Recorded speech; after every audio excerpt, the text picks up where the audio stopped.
Tous les regards seront tournés vers l'Alaska ce vendredi.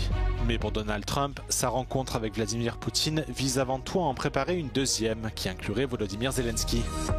Environ 800 soldats de la garde nationale ont été déployés à Washington sur ordre de Donald Trump, en réponse à une prétendue urgence criminelle dans la capitale américaine. À quelques heures de sa rencontre avec Vladimir Poutine en Alaska, Donald Trump s'est efforcé de modérer quelque peu les attentes.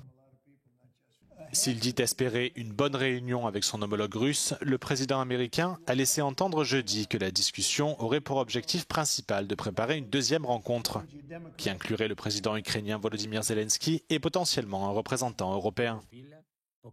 C'est la première fois que Donald Trump suggère que des dirigeants de l'UE pourraient être invités à prendre part à la suite des négociations. Les pourparlers de vendredi en Alaska revêtent une importance toute particulière pour Donald Trump.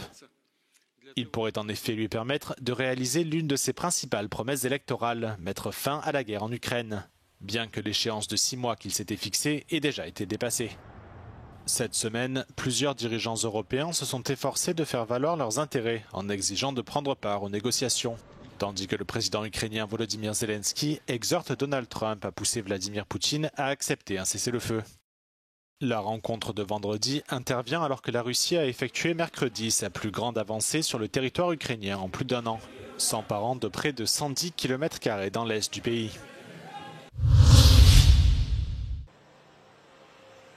Quelques 800 soldats de la garde nationale américaine ont été déployés à Washington.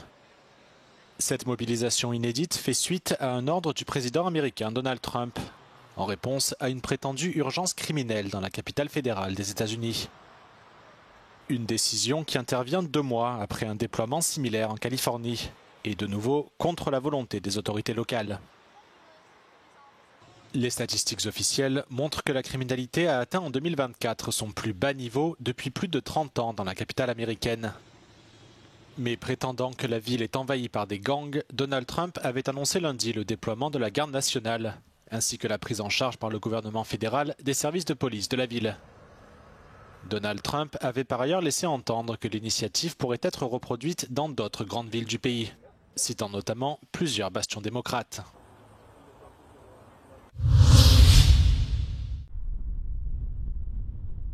L'Union européenne, le Royaume-Uni et les Nations unies ainsi que des groupes de défense des droits des Israéliens ont dénoncé jeudi un projet du gouvernement israélien visant à autoriser la construction de milliers de logements dans une zone controversée de la Cisjordanie occupée.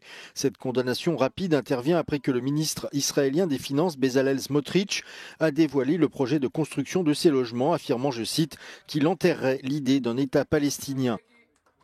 Dans une déclaration, la responsable de la politique étrangère de l'UE, Kaja Kallas, a appelé Israël à mettre un terme à la construction des colonies, affirmant que la décision de faire avancer ce plan de colonisation compromettait davantage la solution à 2 États tout en constituant une violation du droit international. Le projet baptisé E1 entre Jérusalem et la colonie de Maale Adumim est gelé depuis des décennies en raison d'une opposition internationale féroce.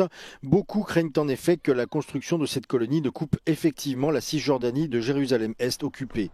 Les colonies sont considérées comme illégales au regard du droit international et constituent l'une des questions les plus controversées entre Israël et les Palestiniens.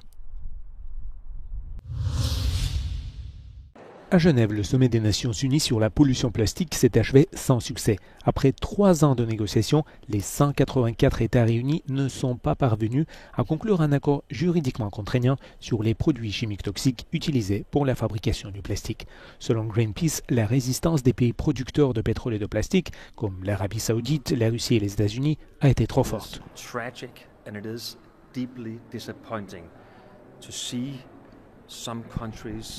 That are trying to block an agreement, a treaty that will give us the instruments needed to tackle plastic pollution, one of the biggest pollution problems we have on Earth. Les participants restent dans l'impasse quant à savoir si le traité doit réduire la croissance exponentielle de la production de plastique, instaurer des contrôles mondiaux et juridiquement contraignants. Les puissants pays producteurs de pétrole et de gaz ainsi que l'industrie du plastique s'opposent aux limites de production. Ils privilégient un traité axé sur une meilleure gestion et réutilisation des déchets.